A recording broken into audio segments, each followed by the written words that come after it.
The homeless in my neighborhood don't just want change. 2 whole years ago, my wife Angie and I decided it was finally time to buy a house.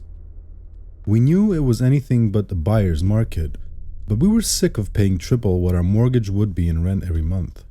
I'm sure this story is familiar to some of you, and we went through every stage of disbelief, anger, and finally apathy, after every competitive offer we put through was blown out of the water by a multinational investment corporation. I'm not mad about the process anymore, although it left me questioning where society was headed. How is it legal? I went to school. I paid off debt. I got a good job. I did everything right to still get priced out of the city I grew up in. Perhaps some anger remains, but after setting our sights on the city's less desirable neighborhoods, we finally got our home. On June 1st, we moved into a 45 square foot colonial. It had hardwood floors that patinaed like leather, and the frosted plaster trim gave the ceilings the look of a wedding cake. The basement was a different story. It wasn't just unfinished. It was a dank hole in the ground, and scribbled on the walls were strange spirals and crude faces. Kids, the realtor had said, like she knew who drew the markings. Fixing up the basement would be quite the value builder. So, sure, the kitchen had composite counters, and the basement needed a sign above the entrance that read, "Abandon all hope, ye who enter here." But we had a home, and a damn big one at that. The catch was that it was a stone's throw from the freeway, and that the area was known for its crime more than anything else. Angie said it was just a stepping stone. We'd bank a year's worth of mortgage, hope the housing market keeps rocketing, and move again in a year. There were some flaws in her plan, mainly money, but I didn't say anything. I figured we'd both adjust to like it there. The first few weeks went smooth, and me and my wife got to unpacking and introducing ourselves to the neighbors. Maybe it was the threat of crime and that there was comfort and purpose in knowing who you lived next to. But whatever it was, our neighbors were incredibly friendly. We felt at home quick, and while there were some shocks, we made games out of them to take the fear away. With the pops that permeated that night, we had the game where we'd guessed whether the sound was fireworks or gunshots. When we passed large turds, one of us would point and we played human or dog. Unfortunately, after just a couple weeks at this game, we became experts at differentiating between these. Gunshots carry that sharp crack of the sound barrier being broken, while fireworks go boom or pop. As for the poop, let's just say that we hadn't seen any dogs large enough to lay landmines around town. There was a homeless problem there for sure, but they minded their own business. Our neighbors seemed to see right through them. They'd act as if they were ghosts, like they weren't even there. Hell, everyone did. I'd smile and say hello in passing. The least I could do was treat them like human beings. One night after a movie, I was at the sink washing the popcorn bowl. The window above looks out to our backyard, which was heavily wooded for a city lot. When it was dark out, I could only see a sliver of what was outside, beyond the reflection of myself in the glass.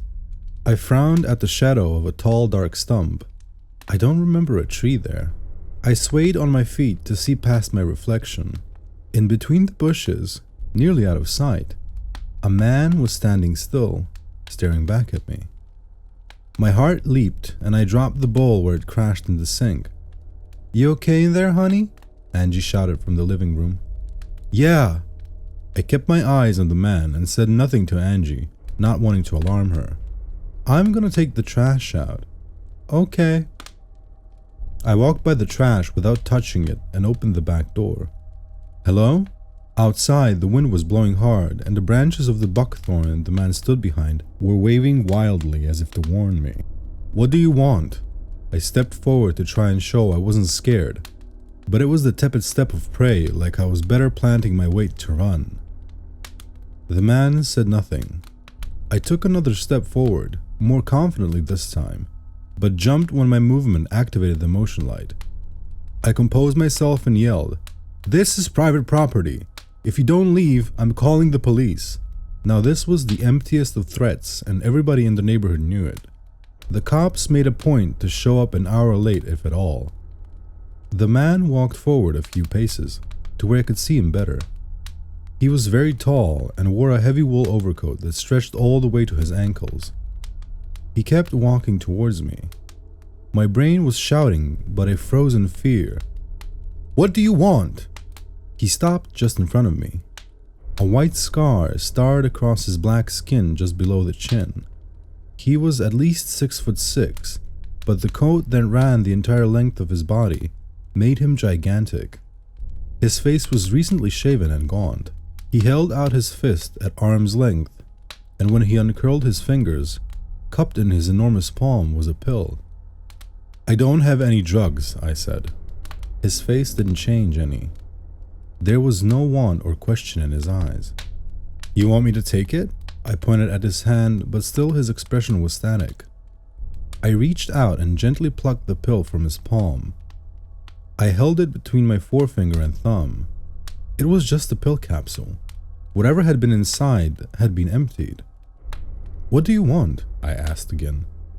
He opened his mouth, revealing the severed stump of a tongue, and then he widened the enormous whites of his eyes. He began to mouth something, but being tongueless, I couldn't tell what.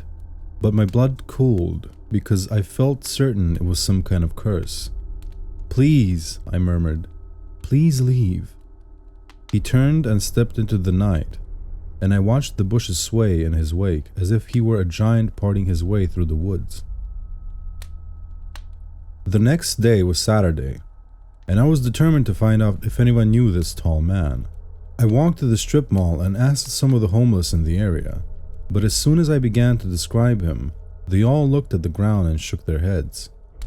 The pattern was repeated with every other homeless person I tried to talk to. On my way home, I stopped by two men working on a car at the end of the driveway. "Hey," I started over to them. "This may sound a little crazy, but do you know of a tall fella around here that wears a giant coat?" They both started laughing. "Sorry to waste your time." I turned to go. No, one of them was waving me back. "You talking about a really big guy?" The man raised his hand to signify. "Yay high, black coat, nasty scars." "Yeah," I nodded.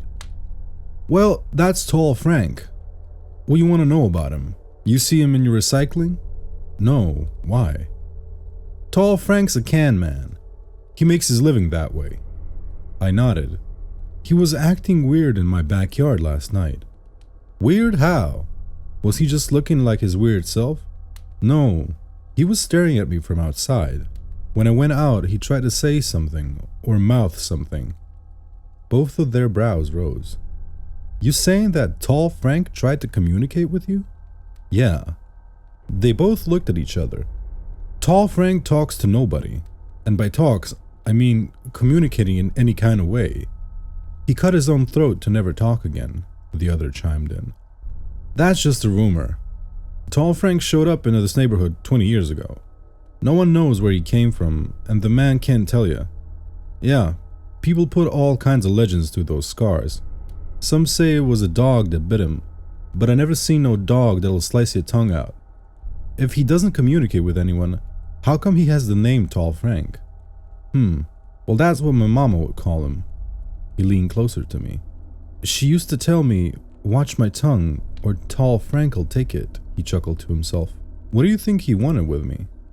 They both shrugged. "No clue, but you be sure to tell us when you find out." They bent back to their work and I thanked them, and went on far less ashore than when I'd first set out. The next several days there was no sign of Tall Frank, but I began to fall ill. It was a headache at first, but soon I had heart palpitations and body aches that I almost let take me to the emergency room. I assured myself that there were no such thing as curses.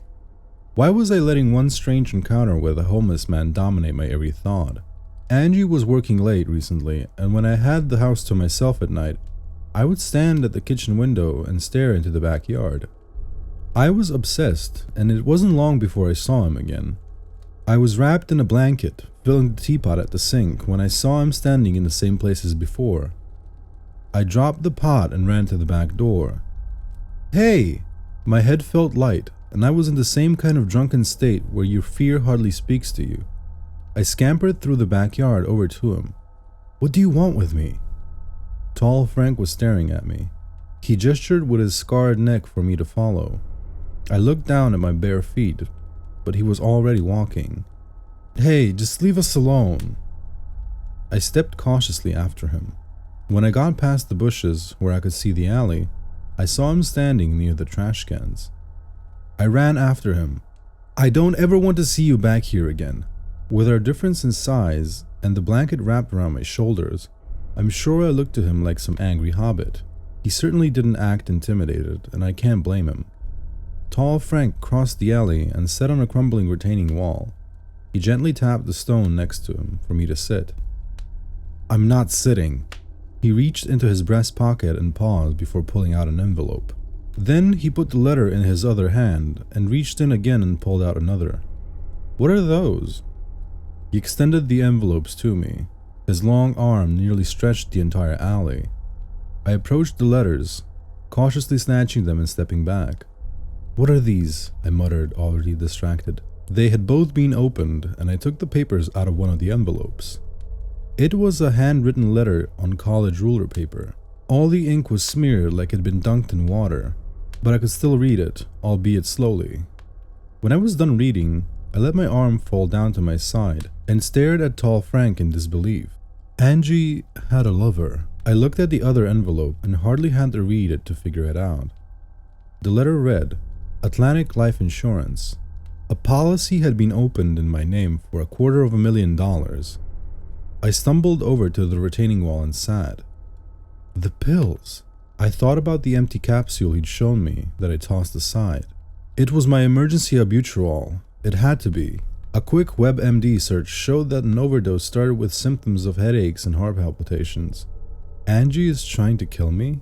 Suddenly, I realized that Tall Frank's arm was around me, and he was patting my shoulder paternally.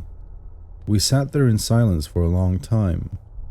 "The things you can learn from people's recycling," I said.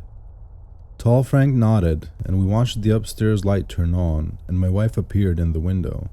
She twisted something in her fingers and then topped it into a mug. A minute later, I heard the back door open. "Honey, you out here?" Angie called. "I made you some tea." I guess the homeless around here don't always want change. Sometimes they might just want to save your life.